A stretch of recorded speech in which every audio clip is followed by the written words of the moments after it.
Big up and Adams today. Dwight Freeney on the show, a Hall of Famer, and he will one day be welcoming and hugging our guest to start the show today, Tyrann Mathieu, who hung it up after 12 years. I got the waterproof mascara on. We're going to relive some beautiful moments. I want to know why now. The interesting timing. I want to know about the future. What's next? And then, of course, we'll talk about some stuff going around the league. Maybe even revisit the LSU days. My team here at Up and Adams had a blast looking at the bajillion interceptions throughout Tyrann's career. So we're going to dig into a little bit of that. Of course, Louisiana going to get its fair share of love here. Maybe talk a little Patrick Mahomes. Very, very excited about that. So we'll have Tyrann Mathieu, future Hall of Famer, here on the program. Absolute legend, changing the game, as we talked about yesterday. Just a real treat to have him. Always have been a huge, huge fan. We also have Gabriel Davis. Gabe Davis. I don't know what he's going by these days. I don't know where he's playing. I saw him at Josh Allen's wedding. I didn't see him. I wasn't invited. I'm not saying that, but I saw pictures of him there. Is the door open? You had a visit with the Giants? What's happening? When is it happening? What's important to you? Gabe Davis, still just 26. We got to get him on a team, and we'll do that today.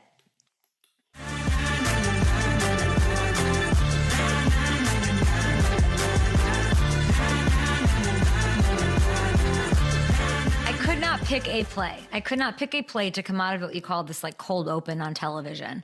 And Hamilton couldn't either, of what to show with our next guest. There are too many. There's almost too many, and we would have gotten into an argument that would have lasted all morning. So without further ado, a nice clean welcome to a 3-time first team All-Pro, a member of the Pro Football Hall of Fame's 2010s All-Decade Team, Super Bowl champion, future Hall of Famer, one of my favorite players, how do I say this, Tyrann, newly retired Tyrann Mathieu?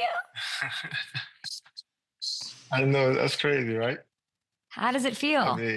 To be honest, it hasn't really hit me yet. I'll probably say the only thing that's kind of stuck out really the last couple of days was Patrick Peterson called me the other day.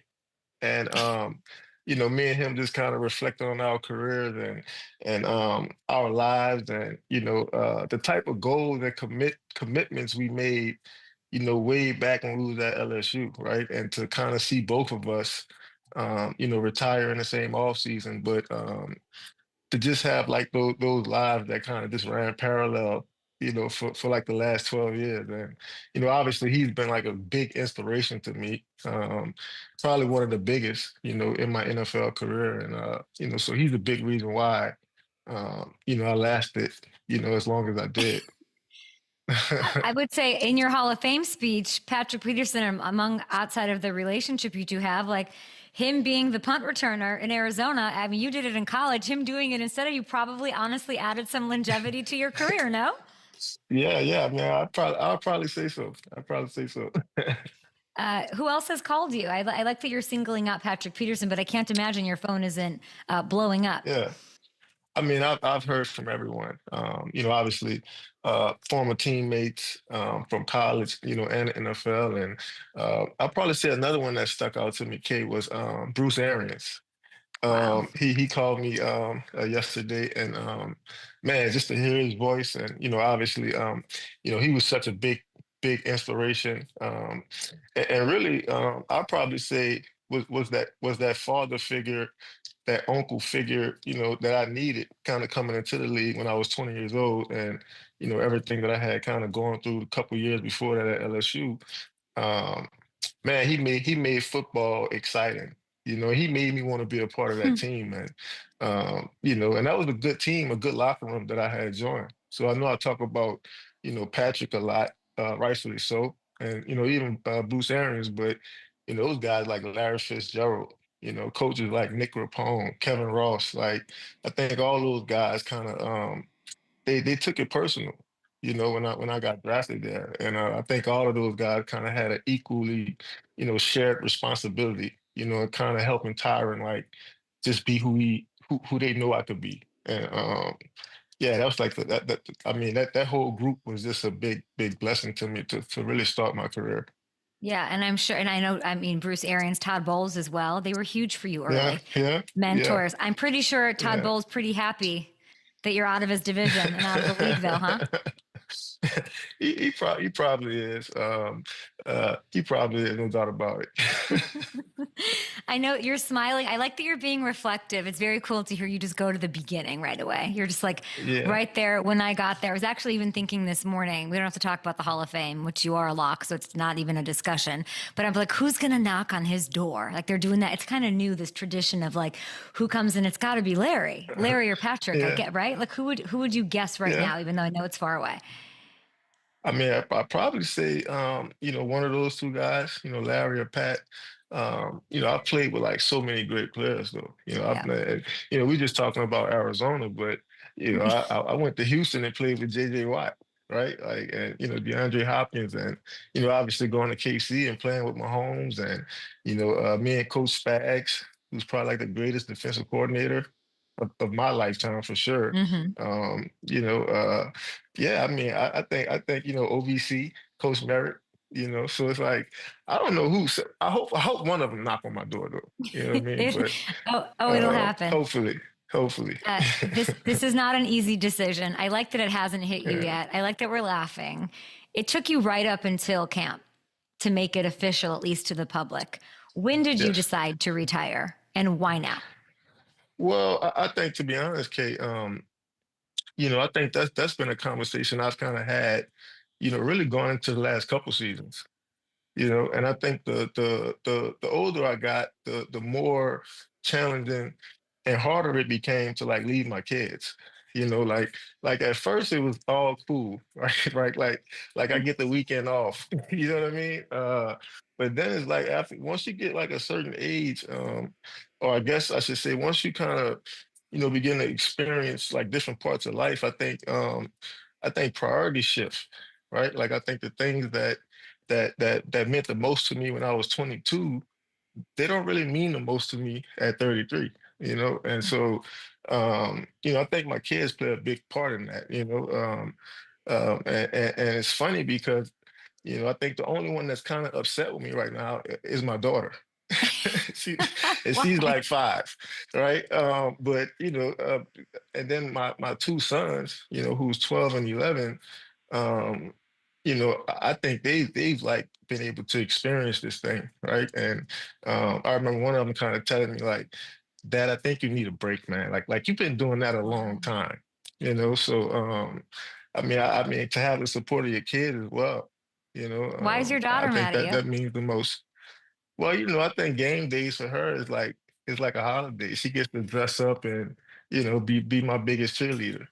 So I mean, she enjoys those type of environments. I have to ask you just because everyone wants you to coach. Like I put on my Twitter, Yeah, what should we ask Tyrann? And let's start here. What is it like to have all of the college football teams, LSU, of course, in the front, and all of the NFL team fans wanting you, fighting for you, fighting over you to come coach for them? But it doesn't sort of sound like, given your reasoning, prioritizing wanting to spend time with family, like coaching not yeah. in the future. What are we thinking? Well, I think, you know, well, for sure, I won't be coaching this fall. That's for sure. But who knows what the future holds? I think, anybody that's kind of known me and really been around me, I think they know how much I love football. And I'm pretty sure me retiring is kind of probably was shocking and surprising to some people, because they know how much I love the game and how much I've given to the game. So um, I'm really honestly, man, I'm looking forward to like the next great challenge. I feel Mm. like when I came into the league, obviously it was a great challenge for me because of where I come from and all those things. And um, I was really proud of the way I handled myself. The last 12, 13 years, and I've accomplished some of the greatest goals um, ever, really. And I'm excited to see like me do that in my next like endeavor. And I don't know if it's going to be TV. I don't know if it's going to be coaching. I don't know, but I know like me being away from football, I don't think like that's a thing. So it's like even though Yeah. I retired, it's like I think my heart is still like with the game, and especially the players. So your love for the game has not gone away. It's not like you're done. You'll either be coaching or I love the TV thing. Like Yeah, your emotional intelligence, all of it, like your football IQ is just amazing. Like all the quotes I like was looking back at through the years at things you said and like taking on even like I know that we're gonna talk about the Saints here, like Derek Carr, like the way that you see plays before they're made. It's amazing. yeah, So we're clear. We're not ruling out coaching. We're not ruling out TV. But on the yeah. retired football player scale, I don't believe in players retiring. I think y'all are all liars because too many people retire and then come back. So on a scale of like bingo, golf with Patrick Peterson and shuffleboard, retired, not working out anymore, to staying in shape and taking a call from Spags in January on the other side, how retired are you? I mean, I'm retired. Like I'm retired. So, and obviously, I had that conversation, with somebody close to me, right? And it's like, I don't think they really believe me, right? Because a couple of days ago we were just talking about, how MJ kind of took a couple of years off, and Yeah. Dion did it, and so I think that's always like a possibility. I don't want to ever kind of rule, anything out. But I think as of right now, what my spirit is, mentally where I'm at, um, yeah, I think I'm for sure I'm retired. You're retired right now. So let's relive some special moments. And you have that Okay. Saints helmet in back of you. And it's Uh-huh. just incredible. I was thinking about it. And, your first career NFL interception, which was your third ever game, by the way, it was back in New Yeah. Orleans for the first time. You pick off Drew Brees. As we're seeing here, what Yeah. do you remember?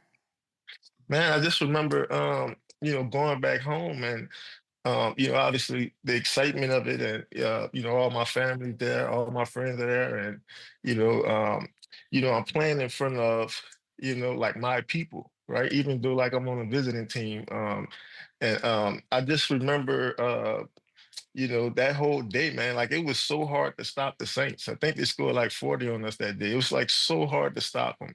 And Hmm. I think as a young player, man, like you just want to make a play. You just want to do anything to kind of give your team a spark or anything. And so yeah, man, like I thought that intercept would like give us a spark, for me to kind of come back in and invade, the hometown team. But Drew Brees and Jimmy Graham, they was just a little too much for us that day. I mean, but it's a nice storybook ending, like your first and your last interception, both in the Superdome. Those Yeah, are it's crazy. It's like a yeah. movie. I was hoping, I mean, it might not be the end. I don't know if the door's open. I don't know if I quite believe you, but how much does it mean to you? And I'm hearing from Chiefs fans saying, "No, sign a 1 year deal, a 1 day deal. Like we want you to retire here." Why so important for you to retire as a Saint? What went into that, and how special is your relationship with that fan base? Yeah, I mean, New Orleans, man, has been, really everything for me. I think the city, the people within the city, and even beyond that, really, the entire Louisiana, they've just been so supportive. They've been so supportive and, really so encouraging. And I think ultimately, as a youngster, man, like you just want to make your people proud. And I was so proud to kind of represent New Orleans, everywhere I went. And it was just so, it was just fortunate. I was fortunate enough, to say, when I had the opportunity to come back home, like I think that was just a perfect, scenario for me.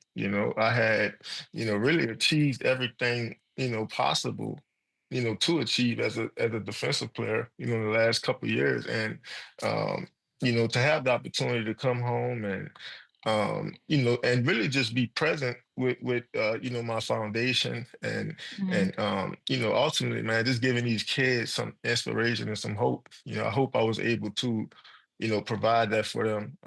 These last couple of years, I've been able to be home.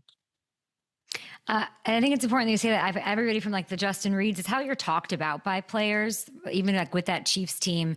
I would say if I'm talking about you and your legacy, changing the game at the position you played, like just changing the league and how in everybody, all the Minkas, all the, you're the model Yeah, for scouts and stuff going forward. We can get into that. But it's also sort of helping build this dynasty, this lasting effect that you had on this Chiefs team, winning the ring, and then yeah, what you left by showing up early. Like I hear all these little tidbits, through the just Yeah. being around the NFL. What would you like your legacy to be? Like, where do you what is the most important thing that when people think Tyrann Mathieu NFL that you want them to think of first? Well, honestly, Kay, I hope that they speak about, my authenticity, how genuine I was, how passionate I was, not just about the game, but about my teammates and coaches as well. You know, I can't think of a bad time, and I've been able to really be coached by some of the best coaches, the NFL has ever seen, between Coach Reed and BA and like Spags and even Romeo Crennel in Houston, right? Like in Bill Yeah. O'Brien, like all these guys are great coaches, and I think all of them I think they all kind of left something with me, right? And I think all of them too, they know how much like, how much of a student of the game I was. And so I think that's why all those guys are probably going to be fighting over me in the next couple months, trying to figure Yeah. out who's going to hire me. You know what I mean? So I'm looking forward to that negotiating process. Yeah, the bidding war is on for your services. And it's so funny. You're speaking so highly about them. And I'm like, yeah, fast forward in 2 years when he's kicking your ass as the coach of one of these teams somewhere. You were such a fun player to watch because it was always just like a game, like a play is going to get made. Something's going to happen. And you did it over and Right. over again. 36 interceptions. Congratulations on that. 36 Thank you. interceptions leads the entire league over those 12 years and you're in the league. Yeah. Nobody had more. You picked off Yeah. so many fun quarterbacks. Breeze, Yeah. Brady twice, Lamar a few times, Yeah. Romo, Russ, Yeah. newly retired Rivers. Who, tell me now since you're done, who is the most satisfying? The most satisfying? Oh man. I'd probably say, obviously it's always kind of between, Tom Brady and Drew Brees. I think obviously, Brady, like that, like those are important. Like he don't throw a lot of intercepts, and I think for me to be able to play against him as many times as I have, and be able to come away with a couple turnovers, like I think that's like every defensive player's dream. And I think with the Drew Brees interception is, man, like I'm kind of picking off, like my city's like savior. And so that Hmm? felt great. That felt good. Drew Brees is another one who don't throw a lot of interceptions, right? Yeah. Definitely, man. Just got that. I feel fortunate to be able to, have been on the field with those guys, knowing how great they are, and knowing like I had a chance, like to get those guys. You know what I mean? So Yes. I think that's a good feeling. Yeah. And hear that, internet? Did you hear him saying the ultimate respect for Tom Brady? You guys clearly Yeah. are great. You're going to have the gold jackets here going forward. If we talk about Patrick Mahomes a little bit, obviously, and by the way, if you go and Uh-huh. play back in January, then like maybe you can pick off Aaron Rodgers. I don't know. I don't know that he's off your list. I think you have a Yeah. couple more. I was seeing that I was like maybe he'll come back for this. Yeah. For sure. But when it comes to Patrick, I got to sit down with him or the Chiefs really. I sat down with him a couple of weeks ago, and I said, "How are you looking at this year? Like, what's going on up here? You know what it's like to lose a Super Bowl twice, unfortunately, and then what that next year is like. Is it a revenge tour? Is it a whatever?" And he's like, "I'm just so sick of hearing everybody talk. I'm sick of it." He wants to just Yeah. go play. Can you, like, I know as a fan on my couch at 1 p.m. what it looks like if it's a revenge tour, it's Patrick, whatever. They won 15 games last year. What goes on in that locker room, knowing him off of a Super Bowl loss? Like, what does Mhm. this year look like in that locker room as they're on this tour? Oh man. Oh, I mean, if I can, really, if I could kind of put a finger on it, man, like it's intense. I think it's this seriousness, right? And I think like coaches and players alike, I think they have to be able to tap into that mindset in the spring. Throughout training camp, you can't like save that type of stuff for middle of the season or when the season starts. So I think it's all about mentality. It's all about attitude. And if I know those guys like I think I know 'em, they haven't slept. They haven't had a good night of sleep since they lost that game. So I think Patrick is extremely motivated. I think Kelsey's motivated. And then obviously, Coach Reed and Coach Spags, like I know those guys. Like they probably haven't left the building, since they lost that game. You know what I mean? So I could see those guys starting fast and playing with definitely playing with an edge to really begin and kind of take them throughout the season. Coach Mathieu with Spags would be pretty nice. Maybe eventually. It You're saying would, you're not yeah, coaching this yeah. fall. I don't know how much I believe that. I would never ask you this as a player. So now I can ask you now. Last one, and maybe this is like your media. We're dipping in here. I feel like it's okay to ask you: Is Patrick the greatest quarterback? Patrick Mahomes. Hmm. Oh man, is he the greatest quarterback like of all time? Up to you. You can hedge it how you want. I mean, um, well, I would say he's a great quarterback. I say like greatest of all time. I think that's still like reserved for Brady. And I think with Brady, like that's just longevity. That's respect. That's just playing against this guy, on the biggest stages. Like he was one of the most competitive, accurate. Like he just had like a single mindset to win by any means necessary. And like he was always a challenge to go up against. I think being the greatest of all time is like, I don't think it's like a 8, 9, 10 year thing. I think if Pat like is able to get to like year 15, year 16, I think at that point, maybe yeah, he'll be the greatest of all time. But I think Brady and just everything he accomplished, and just the touchdowns and the win percentages, right? Like the Super Bowls. Hmm. I think you still have to respect that. But I think Patrick is like definitely like a close second. Like he's closing in. You know. Yeah. Ooh. Yeah. Yeah, he's on Yeah. his way. You know who doesn't Yeah. like talking about quarterbacks? We're going to take a break, and I do want to say before we bring on our guest to give you all the love here who used to play with, congratulations on retirement. Take a break, take a Thank beat. you. I hope you're feeling all the love from every team, college through NFL, and really just like Yeah. the lasting impact you had on changing the game. Everything you've done in your community, the Tyrann Mathieu Foundation, has been legendary. So we cannot wait to see Thank what's you. next. But you know who doesn't like, you're welcome. Do you know who doesn't like talking about quarterbacks or hearing anything good? This guy, Who's Dwight that? Freeney, Hall of Famer, joining the show. You must hate this. What's up? What's up, What's up, my man? guy? How you doing, brother? Oh, I'm good. Congratulations, yo. Thank you, man. Listen, Thank oh you. my goodness, what a career. What a career. Appreciate it, brother. I remember when you was a young pup in I AZ, know, right? I know, and now we're dog. talking about 2015. retirement. I'm Yeah, trying to yeah, tell you, 2015, my first year, my last year at Arizona was his rookie season. yeah, Yeah, yeah. yeah. And What Nah, do you he man. was a remember about baller it? then. He was a Yeah, baller. He had that mentality. I knew he was going to play for a long time, because he didn't yeah, seem like a rookie. He didn't have that mentality of a rookie. He had a mentality like I've been here for a while. I'm gonna stay here for a while. yeah, That's yeah. that. It was awesome. It was awesome. No, I appreciate that, man. Obviously, Yeah. like me and Kay was talking about it earlier, man. And I think, one of the best things that probably could have ever happened to me was, Hmm. going to Arizona, right, and Yeah. being in a Yeah. locker room with, guys like you, Calais Campbell, obviously Larry and Pat, but just to Yeah. kind of have that Darnell Dockett's of the world, the Carlos Dansby's, Hmm? the Yeah. Rashad Yeah. Johnsons and Gerard Yeah. Powers, Yeah. like I Yeah. think Yeah. like Yeah. that group of veterans that I had, man, like y'all was like the best representation for me because Yeah. what y'all did on the football field is what y'all did off the football field.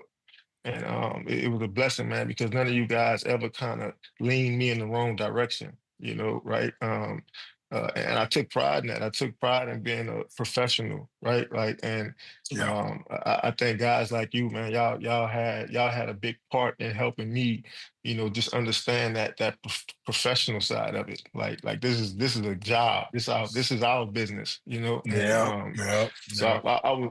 I'm always reflective of that, man. But I'm mostly grateful because I know a lot of Yeah. guys get led the wrong way, and Yeah. I was just happy that the guys that was around me, they did it the right way, and I could look back and be proud of that.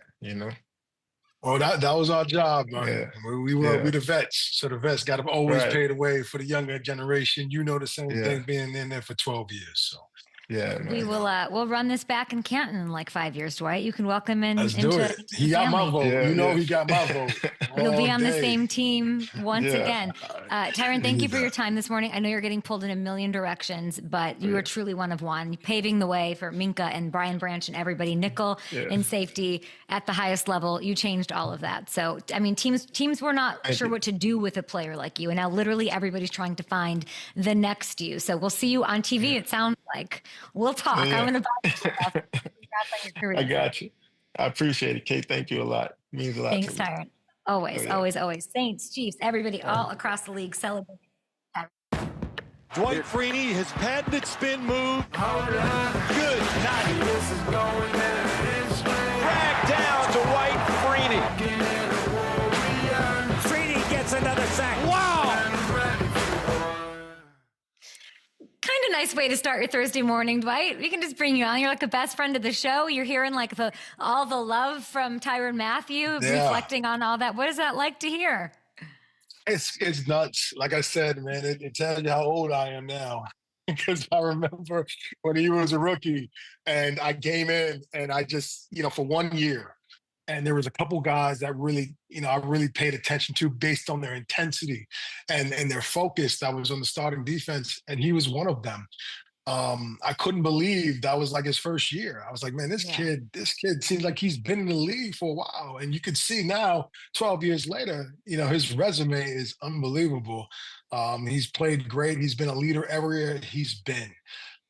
There's only one honey badger. And that's him.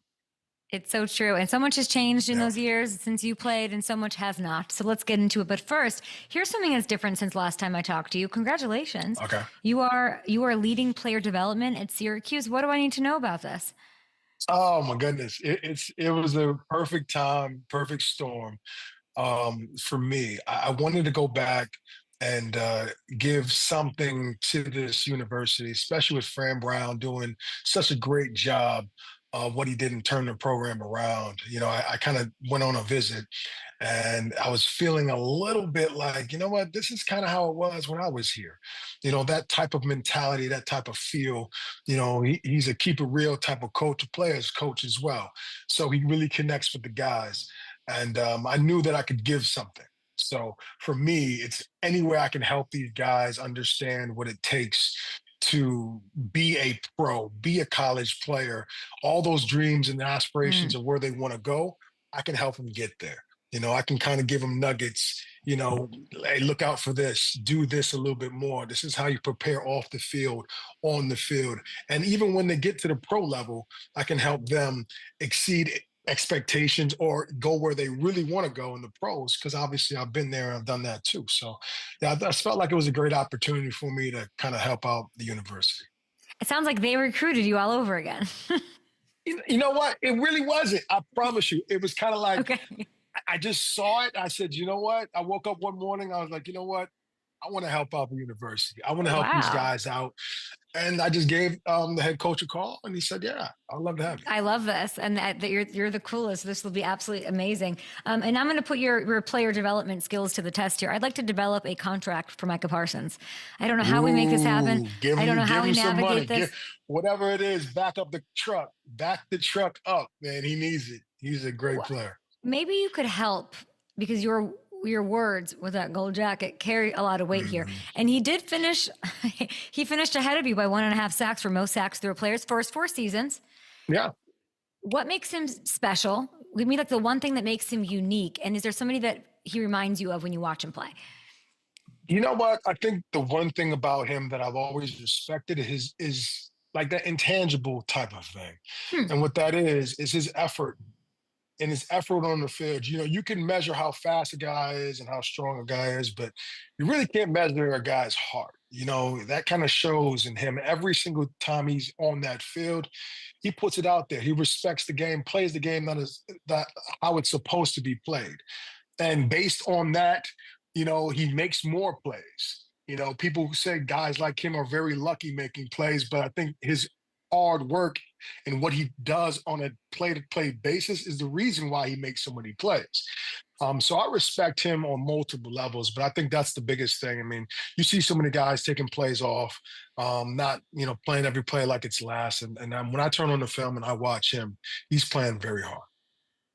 I think that my producers gave you a last minute homework assignment with not much time. And I don't know who's on this list, but speaking of pass rushers, before we move on to the quarterback spot, there is a healthy little debate on who the best pass rusher is, who's top 5, who's not.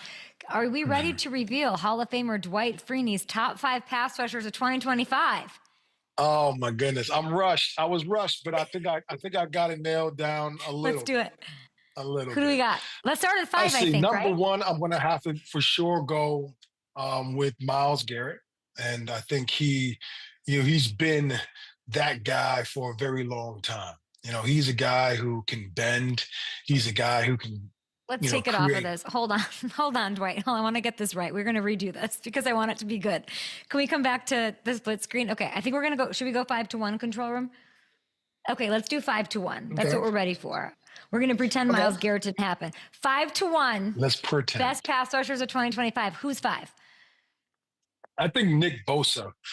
He's in the top 5. I think he has all the skills that you need to be a great pass rusher. He uses his hands very well. And I think that was the big thing that really impressed me when he came out.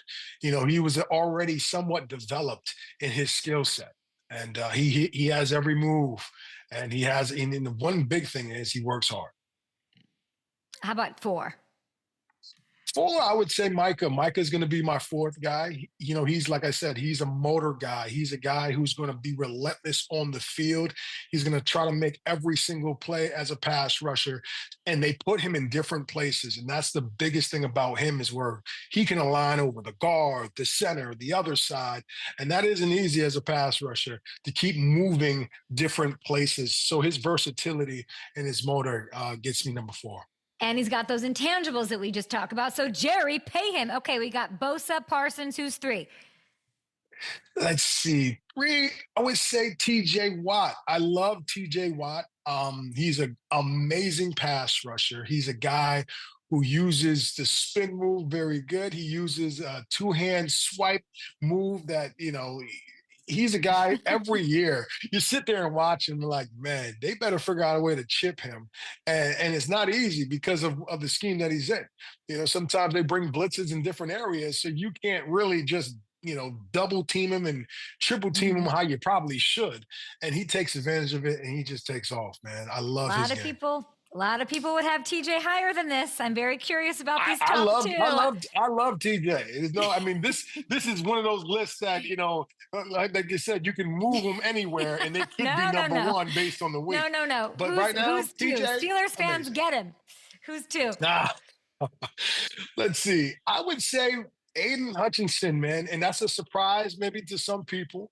But for me, when I watched him last year, and his intensity and how he completely dominates, in last year before the leg injury, obviously. He has a great speed to power. He has a great spin move. He has a great outside move. He's relentless, man. And I love him to being, the future in the future, maybe 5-10 years, a guy that's going to be in this list year in and year out. I think he's amazing, man. Okay, 7.5 sacks in just 5 games this year. Lions fans gonna love them some Dwight Freeney today on the internet. And at number 1, I guess it's Myles Garrett. Yeah, Myles has the resume, right? He's been doing it the longest out of this crew, and he's one guy that he will completely wreck a game. He can line him up anywhere, all right, either side, and he's like a cheat code, man. He's so big, he shouldn't be able to bend the way he bends. He's a guy who has every single move in football. At his size is ridiculous, and that's why he will be a Hall of Famer when he's done. Aiden ahead of TJ Watt and Micah stands out to me, and also I wanted to spice it up. Yeah, you had to spice it up. Everyone wants to say either Myles or TJ is going to be 1 or 2, 1 or 2. Look, I'm just going to throw him in there because yes, he got injured and he had 7.5 sacks in 5 games. But I believe that if he would have kept playing, he would have probably led the league in sacks last year. Also notably missing Trey Hendrickson. Oh, he's another one. I mean, look, this list that you guys said 5, all right? You should have said 6. You should have said 7. But he's another guy who just keeps working hard. He uses one arm. He has this one arm move that he just like suppresses the offensive tackles back. And all he does is produce numbers year in and year out. So he's another guy. I mean, it's a hard list to come up with. No, it really I know. is. Stupid. Really I should have is. made you put the top. We should have asked you to do the top 5 quarterbacks. I think that would be much funnier. Maybe next time. Speaking of quarterbacks, I might only have the time for this one question. I'm like, I want you to sort of set me straight on what's actually true. I think it's a bit of it is a narrative that you figure out young quarterbacks, right? CJ Stroud sophomore season was defenses figuring him out. And then I'm looking at like Bo Nix and Jaden. Like, are they going to hit that? Are they going to? Is it true, in your opinion, with all of your experience, and you're somebody who played with Andrew Luck, of course, his first year, went on to a different team after. Do you think it's true that defenses figure someone out after their first season and that is going to happen? Well, you have more information. You have more of what his weaknesses and his strengths are. So you're going to play a little bit more to obviously, stopping some of his strengths and allowing his weaknesses to kind of figure out ways to take advantage of that. But I think the biggest thing, to be quite honest with you, is the system and the scheme that he's in and how he transitions from year 1 to year 2 in that system. And that's a big thing too. It's not like everything changes between year 1, year 2. Like sometimes there is a new offensive coordinator, a new system, new scheme. But most times it's kind of like, okay, you get familiar with what you're in. And now defenses understand kind of, okay, this is what he likes to do. These are the packages they like to do with him. And, it's a chess game. So, it's a big chess game. Every year you're in the league, especially in the quarterback position, and what they like to do with each quarterback. So you have more information. More information, but you have to be the kind of person that can use it. Short break here. We're going to talk through the break with Hall of Famer Dwight Freeney. We'll be right back. Gabe Davis on the way as well.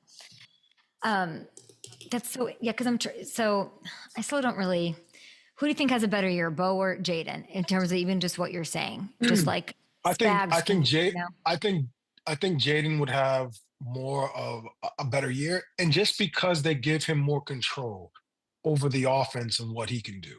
It's kind of like a Lamar Jackson type of system. It runs through him. So, they do the read zone with him quite often.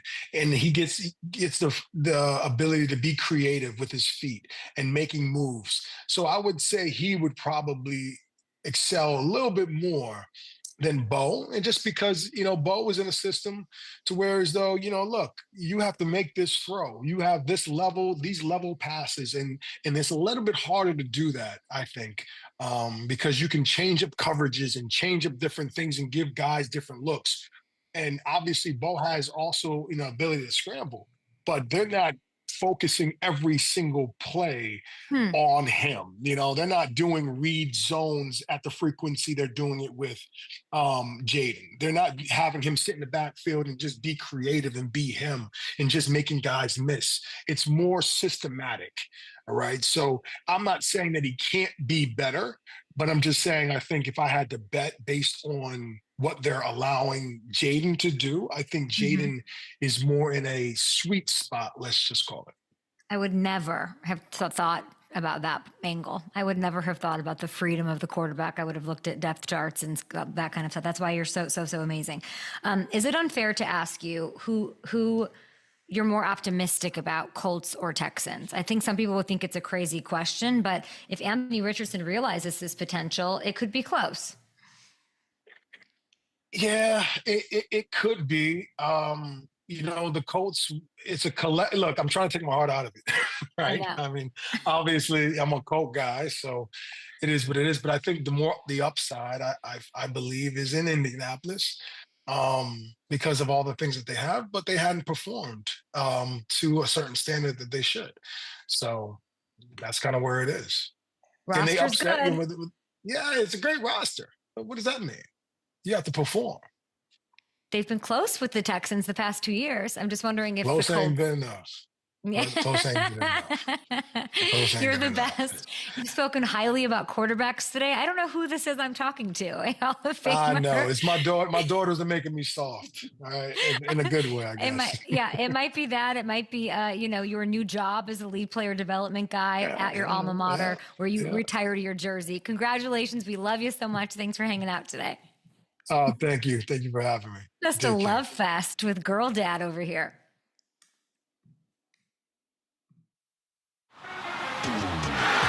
Touchdown, Gabriel Davis. Into the end zone. It's caught. Davis with the touchdown. Remarkable touchdown. Davis again. And they go deep. They've got him in. Oh, my goodness. It is Davis. Oh my goodness is right. Those highlights are insane. It was hard to cut this highlight tape. Want to know why? Because the yards per catch are bananas. Gabe Davis, welcome to the show. Are we going Gabe? Are we doing Gabriel? Let me get this right. One of the best playoff performers in the game.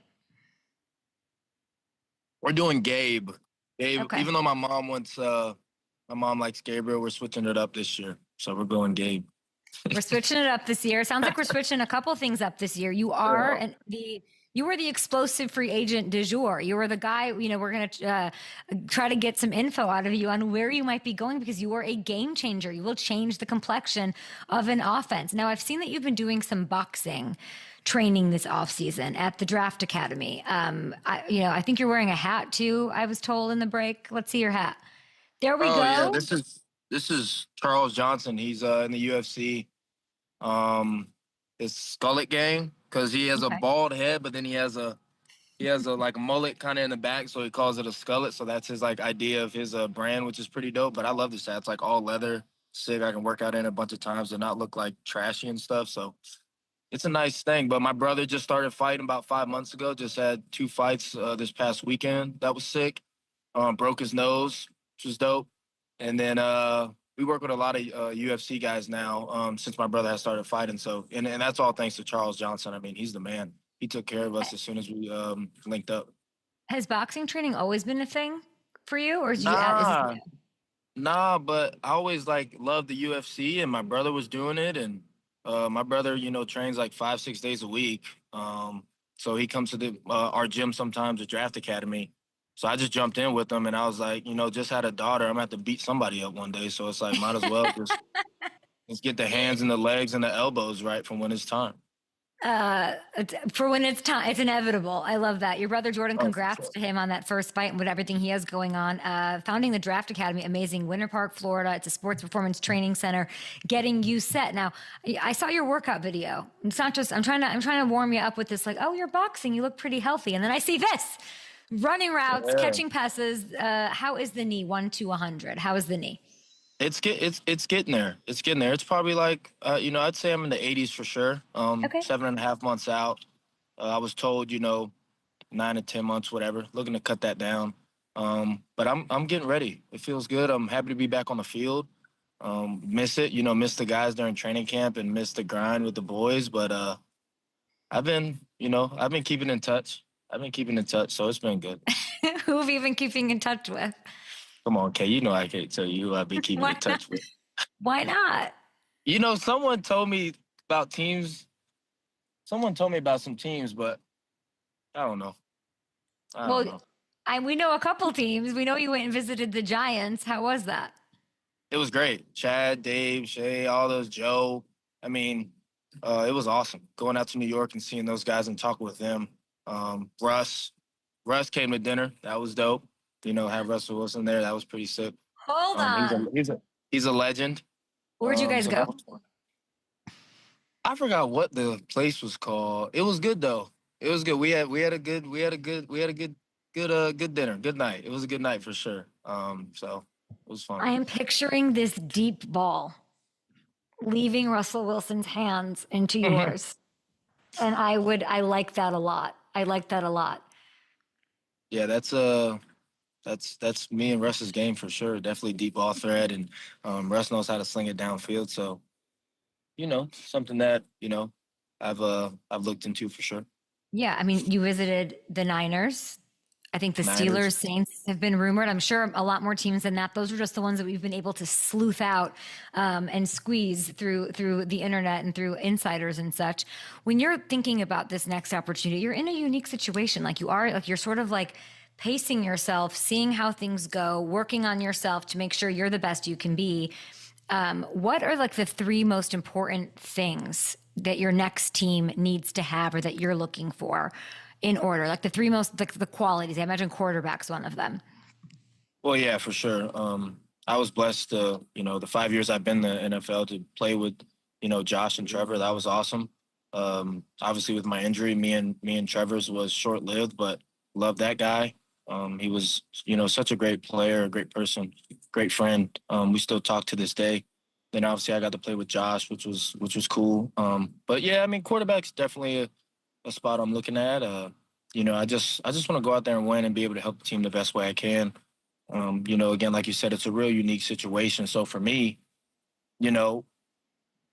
figuring out a plan when I do decide where I'm going, how it's going to, play out with me playing and when I'm going to play and being able to get back into the playbook and understand it, to be able to go out there confident and be the best player I can for my team. I mean, I feel like I take pride in knowing what to do and doing it right. And I feel like, anywhere I go, I'll be able to do that. So just right now, I'm just trying to get healthy, trying to be the player that I know I can be.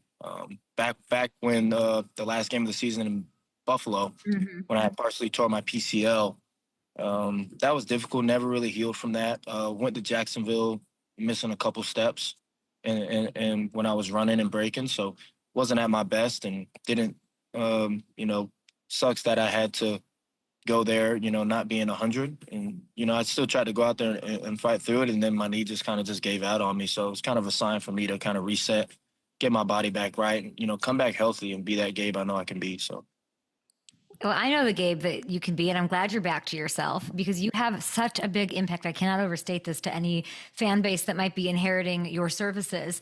Like since you came into the league in 2020, take a look at this. You lead, I don't know, do you know this? You lead the NFL with 16.2 yards per catch since 2020, more than Justin Jefferson, more than AJ Brown. What is the key to making the most of every opportunity when the ball comes your way, Gabe? I think for me, I was just, again, being that deep ball threat. There's a lot of less opportunities, in a game when it comes to that. But when it does happen, you can make it big. And I mean, a lot of that is credit to Josh having such a strong arm. I mean, I have so many great games with him where I had, 171 with Steelers. I had, 200 something with KC. I had that 98-yard touchdown. I've had a lot of big plays by 17, and that's what kind of kept me up there for so long with all those other guys. But a lot of those other guys are running a lot of more different routes than me, so they got a lot of underneath and intermediate more than I do. Yeah, they have more receptions than I do, so that number is a little different, but I know that I trust that I can come back to the league and do the same thing and have 16 to 18 to 19 yards per catch, and that's my game, and that's what I plan to do when I get back on a team. I mean, yeah, you're not one of these small track star guys. You are 6'2", you are 225. You are coming to an NFL team near you. You keep mentioning 17, MVP 17, married now 17. Were you at the wedding? Somebody told me. Yeah, I was at the wedding. I would hope I'd be at the wedding. Me and him spent 4 years together. You know what I mean? Like that was my quarterback. That was my guy for the longest.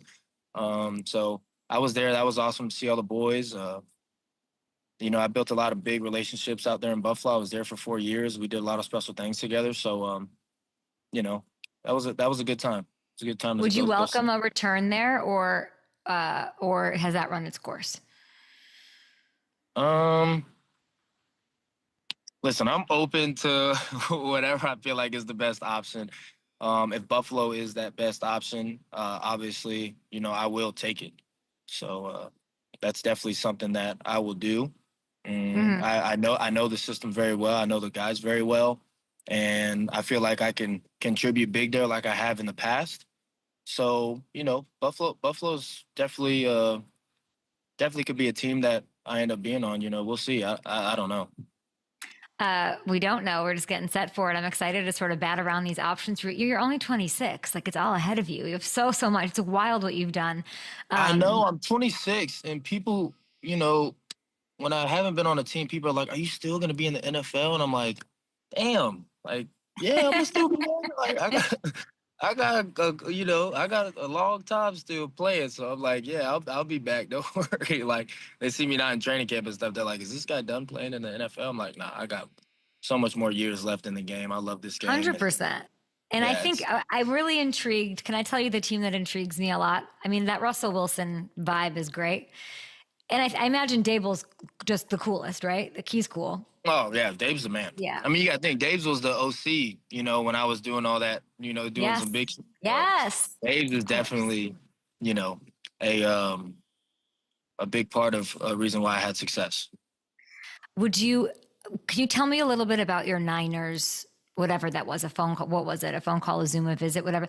I am intrigued by you there. And let me tell you why before you answer. It's a contender. I'd like to see you on a certified contender. It's sort of why I'm asking about the Bills and that door being open. I think that they've got some receiver questions.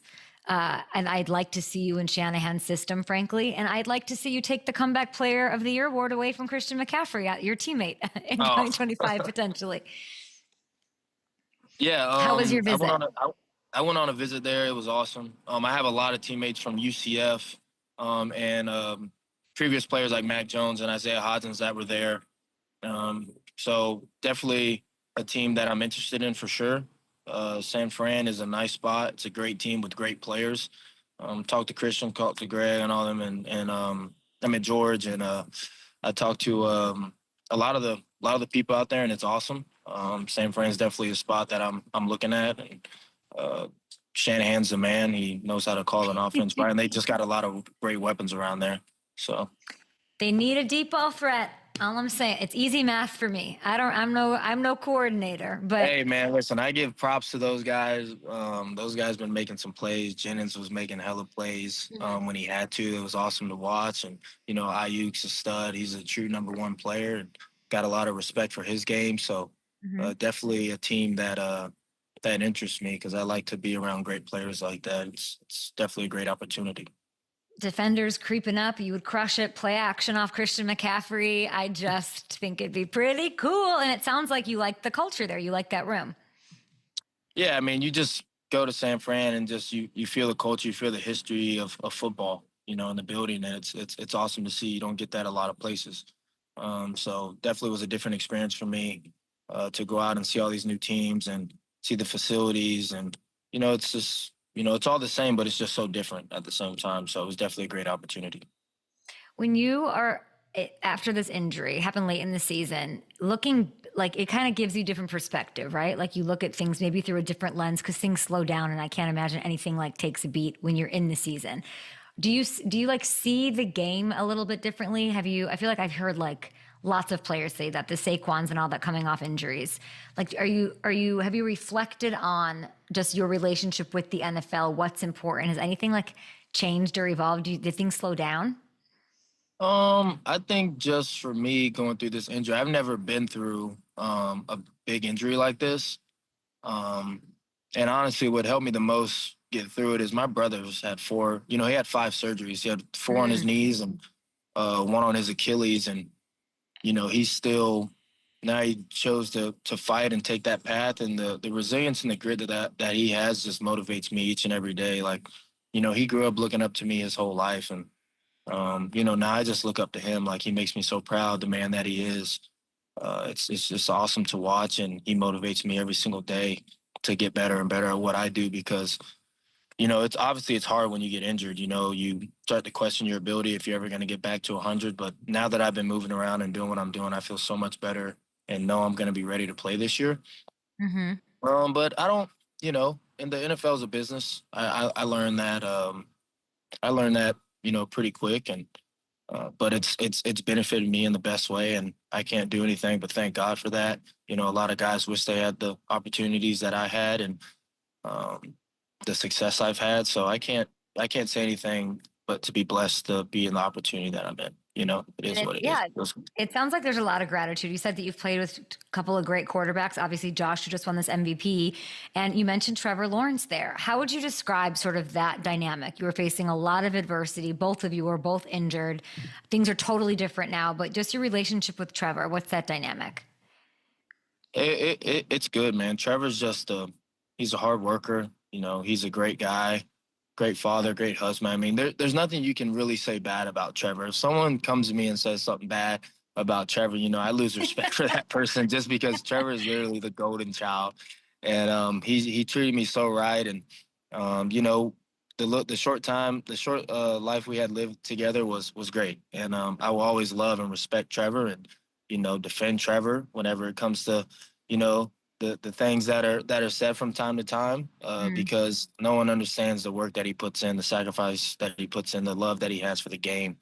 And, you know, I just so glad I got to be a part of that, his football life for a little bit, because, you know, you just see it from a whole different lens and you start to gain just this whole new respect for a person. So nothing That's but love really, for that. really beautifully said. So if you were to have a phone call with Travis Hunter and give him advice as a 26-year-old to a 20-something-year-old, how would you steer him to build the best relationship with Trevor these next weeks? I would just, for him, I would just say to, you know, ask questions, you know, see what Trevor likes and doesn't like. I would tell Travis just to be himself. He doesn't have to be anybody that he's not. And I would say just ignore the noise and keep pushing. He's a great player, a great athlete. You know, I wish nothing but success for the Jaguars in general. I love those guys. Those guys always treated me right. And to see a kid as talented as him, I wish nothing but success for that kid. I mean, you know, he's got a lot of pressure on him right now. And, you know, I'm constantly seeing him on social media. and it's like, you know, he doesn't do anything but his job. And, you know, the talk and some of the scrutiny he goes through consistently is just a little overboard. And, you know, people have to realize that this kid's probably 20, 21 years old. Like, he's just trying to figure himself out in this league, and he's gonna make a statement this year, and I hope he does, because he's a good player. He loves football. You can tell he's all ball, all business. He's not doing anything, you know, outside of the game that is questionable. And I got nothing but respect for that kid, because, you know, he's a worker. So. Yeah, Gabe, I don't know where you're playing. Gabe Davis coming to a team near you, but I do think I'm going to manifest this right now. Comeback Player of the Year vibes are what we're setting the table for. I'm feeling it. I'm hearing it. Good luck. Congrats on feeling closer to 100% than you were a couple of months ago, and every day, and just cannot wait to see you back making these catches. Yeah, thanks, Kay. I appreciate you. And like a veteran presence in the locker room, which is crazy to think about, even though you're only 26, and people need to remember that. Love you, Gabe. We'll be back tomorrow. Love you too. I see you.